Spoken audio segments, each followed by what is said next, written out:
Welcome back to the Royals Review Pod. This week, Jimmy joins me again. We're back to the two of us. Unfortunately, it's probably not going to be a great one because you join us off the back of our first defeat at home in a little while, coming off the back of 3-0 L to Blackpool. Jim, give us your thoughts. What did you make of the game? And should we be as concerned as a lot of people seem to be on social media? Yeah, hello, mate. Not great, really, is it? 3-0 at home after such a solid home record is obviously disappointing. But we did have our chances, which unfortunately we didn't take. I guess it's obvious, but defensively we were poor, especially on either wings. I think Craig and Garcia arguably had their worst matches this season, and they weren't really helped by the defensive performances of Nibs and Campbell either. I feel like this team, it just lacks that defensive bite just in general, even in midfield. Lewis Wing, he's been playing great in that slightly deeper role, but his weakness is breaking up play with tackles, which a true defensive midfielder wouldn't usually lack. But I also think with Nibs playing out wide, that sort of adds to this issue as well. Like, we all know how good he is at tackling and winning the ball back in the opposition's half, high up in the opposition's half. And he's had good games out wide, don't get me wrong, but I think we're just so much better when Nibs plays centrally. I don't know what you think. Yeah, I completely agree. This isn't going to be a massive surprise because I talk about him all the time and how important he is in a more positive way. But it's quite interesting when you look at the times or the games, where Lewis Wing doesn't play well, because they're the games where we just get hammered. Like, his two weakest performances this season are the 4-1 loss against Stockport and the 3-0 loss against Blackpool. So you might say, well, obviously he's not going to get high rating in games where we get heavily beat. But it's quite interesting that they're his two lowest. Because you're right, he does sometimes struggle to break up play a bit, and I'm certainly not coming at him with any negativity, because what he does do is really important on the other side.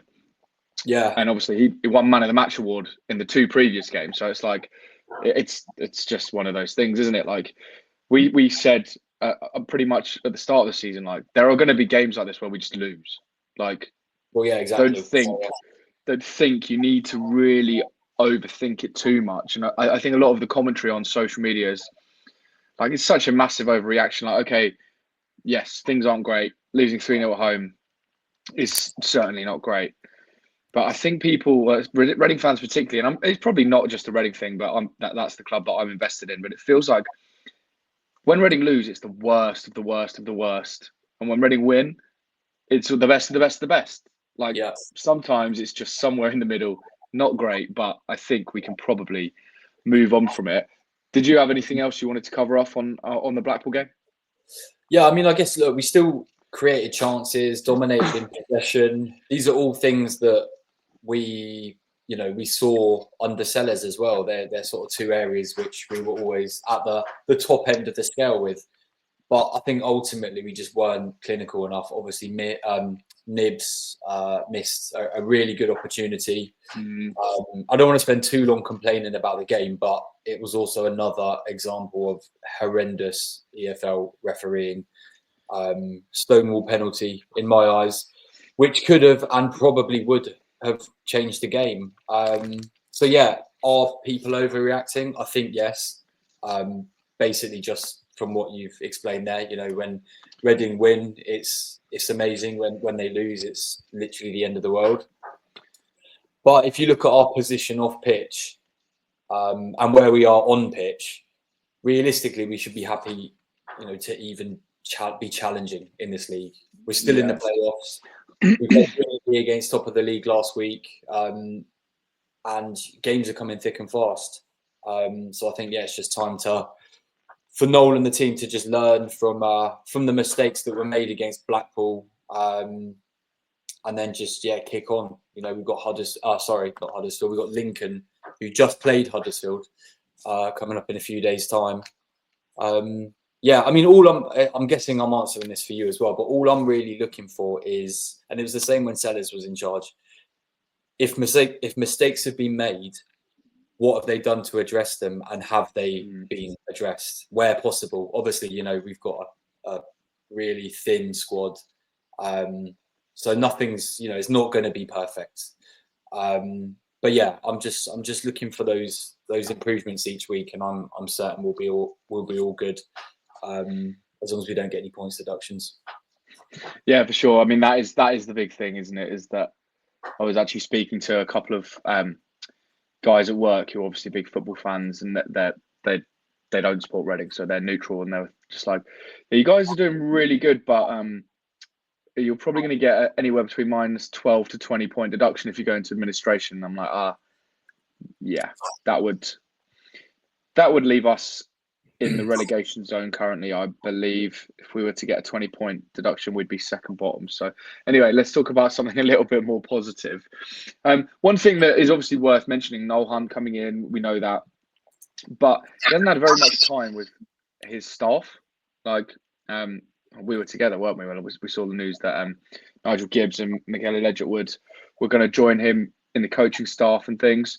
So going into this game with I can only assume like a matter of hours or maybe a day at max that those guys have had together and put a game plan together for Blackpool. So that can only improve, I would have thought, with more time with the squad and all of that. And we're not playing midweek this week, so they'll have a full week to recover and prepare for that Lincoln game that you did mention. But I've seen a few people already mentioning it, and I don't agree, but I want to get your thoughts on it. Noel Hunt's still yet to win as the manager of Reading's first team, and that includes, I think it was 5 games. I should have really got the stats. I think it was 5 games in his first stint, and now he's had a handful. So I think he's up to 8 games now without a win for Reading. What do you make of that stat? Do you think it's completely irrelevant, or do you think there's like the potential that we might need to worry about that in the near future? I mean, I think he's just been dealt a shit hand both times that he's become the manager of Reading. Before we got relegated, when he took charge of those last few games, I thought we were down already. I'm pretty sure everyone would agree that we were fully expected to get relegated. He picked up a couple of decent results against Burnley and was it Luton, the 2 draws? Yeah, I think so. But yeah, unfortunately, we didn't get the points that we needed in the end to stay up. That being said, I still think he's fine for this job. I think people forget that there probably isn't anyone else that would go for this job. I don't think there's the money to pay them in the first place. And why would somebody want this job? Yeah, they've got a decent bunch of players, but then they're just getting shot down at every single at every possible angle. It's not a nice job to have. It's not a nice job if you're looking to, I guess, sort of crack on in your career as a manager. It's tough. But yeah, like I said, that all of that being said, Noel Hunt knows obviously the club, the fans, what it means to the fans, all of that stuff, as well as the players. And you know how important the academy is, and this younger group of players are to the first team. So I think it makes complete sense as why they went for him as manager. And I think everyone should sort of get behind him and back him. I mean, again, just going back to that performance last week against Wickham, that was great. They're top of the league. They just went. What was the score with them on the weekend? Did they smash? Yeah, I can't even remember their pen, but they won 4-1, right? So it wasn't like they're starting to dip in form. They're still, they're still the best team in the league currently. I know Birmingham have got a couple of games in hand, but yeah, I mean, I still think we beat. I'm having down as we pretty much beat Birmingham. If it wasn't for that referee decision. Yeah, I mean, I'm fully behind Noel Hunt. And I think Sellers made mistakes. Like I said, a few minutes ago. Yeah. As long as they can improve on those mistakes and fix them, then I don't see why people wouldn't get behind it. Yeah, I completely agree. You also have to remember that Reading are 6th in League One with a game in hand on most of the team, well, a couple of the teams actually looking at the table ahead of them. So Yeah. we're really not in a position here where we should be pointing fingers and telling anyone they're not doing a great job, because as far as I'm concerned, we're exceeding expectations so far this season. Massively. And if we can say that at the end of the season, then I think we've done a bloody good job, particularly with everything else going on. Sellers leaving, all the other stuff we don't really need to go over again.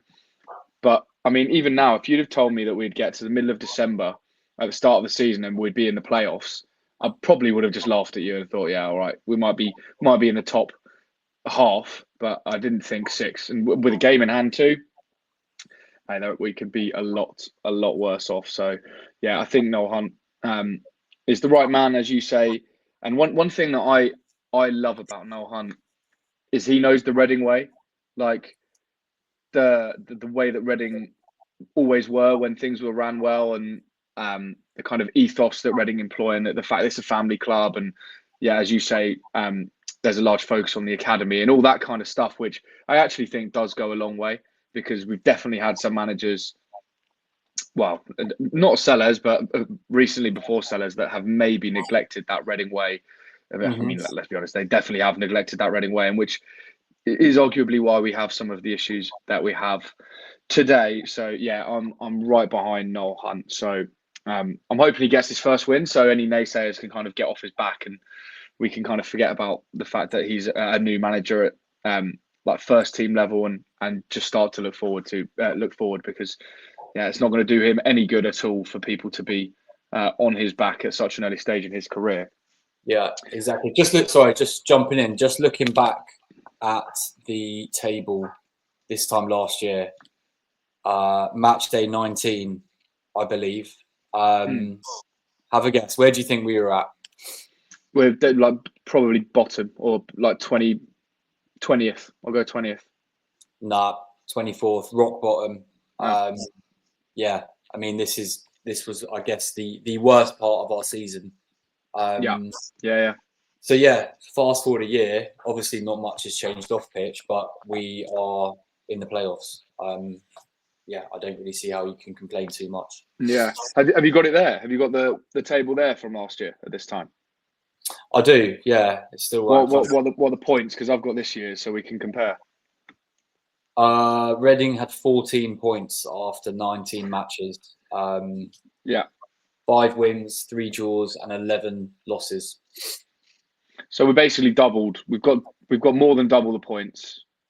We've doubled the wins and half the losses. So could be a lot worse. And like I think when you talk about those expectations that I was alluding to earlier, I'd say you've got last season as like what you're talking about, bottom, and this season, and I'd say our expectation is somewhere bang in the middle of those two, right? Like, I think so. Yeah. So yeah, to be where we are, I think he's good. I agree. I mean, obviously we'd been hit with points deductions by this point last year, of course, which plays into it, of course. But no, I think even just like the performances, like this team it looks like a team. I mean, I know we've just come off the back of a 3-0 loss, but overall performances this season, it looks like a team that can perform in this league, and are definitely not a team that that you'd have down as getting relegated. So yeah, I think we just need to bear in mind what's going on off pitch. And take that into consideration when you're thinking about how the team are performing. I completely agree. Right, let's have a little bit of fun then. 2 questions that have been sent in this week, both pretty similar actually. I'm going to start with. I'll start with this one. No one's going to know which one this one is until I say it. But if you could sign one player from a rival, and I think by rival they mean a player from a League One team, who would you go for and why? So right now, I would go for Louis Barry. Obviously, just because of how he's been performing in the league, and the fact that we need someone that plays on that wing. So yeah, if I had the opportunity to sign a winger who would who's on 14 goals or something like that, I'm not going to say no. But I think overall, And sort of going back to the point that we both made at the beginning of this podcast about there not really being that sort of defensive bite in midfield, I would go with Blackpool's Lee Evans. I just think he would sort of do the dirty work that Wing is currently doing and not excelling at. And it would also mean that you could push him further forward, push Wing further forward. I mean, we all want Wing playing a little bit further forward so he gets a lot more sight on goal. And obviously, yeah, Lee Evans has been a top performer in this league this season. I think you may even have the stats up right now. I know you mentioned it in a previous podcast, but one of his key passing stats is the one to pick out. Am I right? Yeah, he's by far and away the best key passer. Is that really a sentence? But yeah, he's averaging 3.4 key passes a match, which is like way more than anyone else. I'll grab the total very quickly, but he does stand out in that metric. And one thing I was going to say as well with him is he scored 5 goals as well this season. So from a centre midfielder that, as you say, will do the dirty work, he's also pretty handy going forward. So you're definitely not going to say no to that. Here we go. Oh mate, this is incredible. He's played 18 matches. He's had 62 key passes. The next best, 41. So he's had 21 key passes more than anyone else in the league. For perspective, Lewis Wing, 35. So basically, with my bad maths, double the amount of key passes than Lewis Wing. Yeah. Anyway, so I'll let you finish talking about it. He shares a lot of qualities as Wing, but he's got that just a little bit more in defence. But anyway, let's stop bigging up opposition players, especially ones that have just smashed 3-0. What about you? I love Lee Evans when I see him in that metric, because every time I see his name pop up, I can only ever see the comedian, and you know the one that's like always profusely sweating. So I see his name pop up, and I'm like, well, he's had a bit of a career change, and then obviously, one key stat there. After I've just said he's better than Lewis Wing at key passes, Lewis Wing is better in almost every other metric, and he's actually rated higher than Lee Evans by WhoScored.com. So that's all that really matters. But whilst we're on the topic of WhoScored.com rating, I'm using that to kind of choose my one here. I'm going for Ryan Barnett from Wrexham, 25 years old, right back, having a great season. He tops the league for assists with 7. He's got a 7.21 rating, which sees him comfortably in the top 10 rated players in the league. All of that good stuff. He scored 1 goal. I don't really care about any of that. I just care about the fact that he would be a decent right back that we could get in the absence of Andy Eardom, and then we could maybe see a bit of Michael Craig in midfield. That's the main reason I'm going for Ryan Barnett there. Obviously, he's having a great season, and fair play to him, but I'm picking him more for the kind of implications he'd have on our squad and kind of strengthen up a position there, which would allow Craig to play in his more natural position. So that's my main reasoning. Right, as I said, similar question. A little bit more far-fetched, and by a little bit more far-fetched, I think this is almost dream world now, that it probably will never happen. I'm really intrigued to hear what you say here, because I actually don't have a clue, but I'll think of something on the spot. If we could get one player on loan from the Premier League right now, who would it be and why? And I'm taking this question because there's no real rules. They can be anyone. It doesn't have to be someone on the periphery of the squad. It can be your Haalands, etc. So take it away. Does it matter? Does it matter if they're currently injured? Well, I guess if we're going for dream signings, mate, the dream signings, there's no rules. They can be injured. They can be. They're in. It's got to be Rodri then, really, doesn't it? Ballon d'Or winner, CDM. Yeah. I'm going for Rodri. Although, if you want a slightly more a realistic player that we may be able to get on loan, if we're allowed or whatever, is someone who I think a few people have probably had their eye on. Whenever, when it's the beginning of the season and people always put out like, who do you want to sign? Harvey Vale. I think he would be, he's a versatile player. he covers a lot of positions that we're currently lacking in. And yeah, I mean, he's part of the Chelsea squad at the moment that play in Europe. What's it called? The Europa Conference League. Yeah. And obviously in League One last season, playing regularly. So yeah, I think he'd be a more realistic signing than Rodri, just slightly. But yeah, maybe a little bit. What about you? Well, you've gone for a Chelsea youngster that could maybe use a little bit of experience outside of the Premier League because he's not getting any minutes. I've gone for another Chelsea youngster who would love to come to League One and play for Reading, I'm sure, and that is Cole Palmer. He might be okay staying at Chelsea. You never know. It's probably worth a bid. Again, the main reason for him is, well, he's just incredible and he's having another fantastic season. 11 goals, 6 assists, like everyone knows. Like he's the golden boy at the moment. But my main reason again is for what he can offer to the squad. Like he can play on the right, he can play in the middle, he can probably even play on the left. I don't think he's done that this season, but I'm sure he did play on the left at some point. Maybe it was last season, or I could be making it up. But Reading do struggle quite a lot. Well, we see it with when Kelvin's injured, or when we have to play Campbell and someone else, Kamara, really struggle to take players on and make an impact on the game. I tell you what, don't think Cole Palmer would struggle. So get him in. He can be chucked in anywhere, and I'm sure he'd be the best player on the pitch.